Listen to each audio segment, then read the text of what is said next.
Some people invest in real estate because they don't want to invest in banks.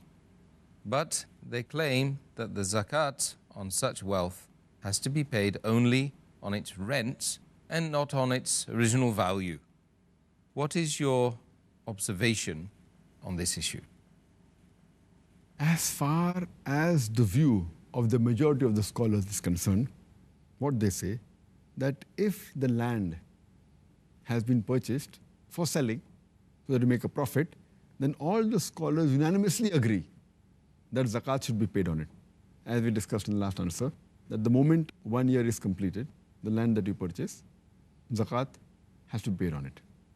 But if you have land and if you give it on rent, means if you buy a house and give it on rent, majority of the scholars say that zakat is not applicable on the value of the house.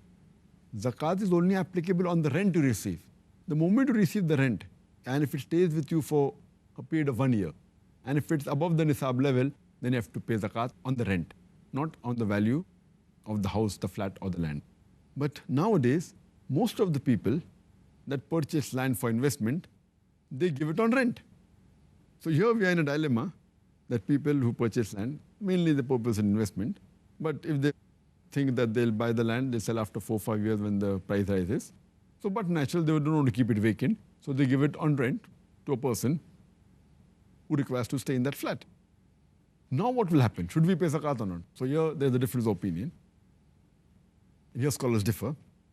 Some scholars say that fine, pay only zakat on the rent if you possess it for more than 1 year, if it's above Nisaab level. And when you sell it, on that year only you pay the 2.5% of the total value of the land.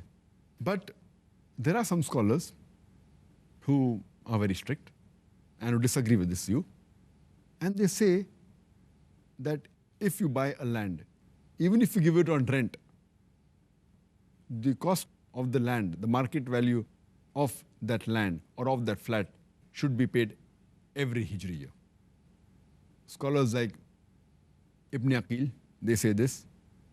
Ibn al-Arabi, Ibn Aqil, who's a Hanbali, Ibn al-Arabi, who is a Malaki, Sheikh Abu Zora, who's a Hanafi, Abdul Rahman al-Hassan, Sheikh Abdul Waf Khalaf, who is presently a very great scholar, Sheikh Yusuf al-Qardawi, and scholars of the same group. They say that if a person buys and has many flats on rent, then he should even pay zakat on the cost of that flat, of that land.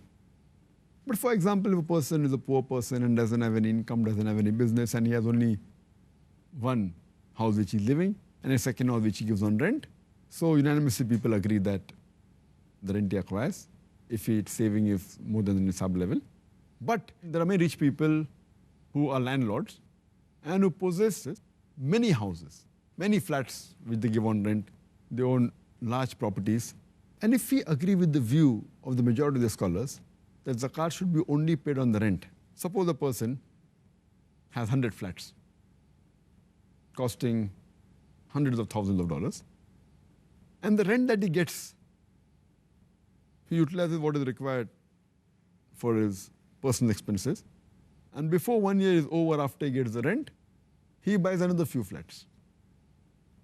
So, and if he doesn't have any gold jewelry, that means he will not pay zakat at all. After the 100 flats become 110, 120, 140, maybe he is one of the richest men in the city of Bombay or any city. He may own half the property of the city, half the land in the city. So if you agree that zakat should not be paid, he may be a multi-billionaire, may own half the city, may own 3/4 of the city. He takes rent. When he gets the rent, before it becomes 1 year, he utilizes what he wants. Then he buys new land. And if zakat is not there on land, which is given on rent, he will keep on getting richer and richer and richer without paying a single dollar as zakat. So therefore, I agree more with the minority group of scholars like Ibn al-Arabi, Ibn Aqil, Sheikh Abu Zohra, Sheikh Yusuf al-Qardawi, and the likes of these scholars who say that if a person possesses a large amount of land and many houses giving on rent, then zakat should be even paid on the cost price of the land of the flat.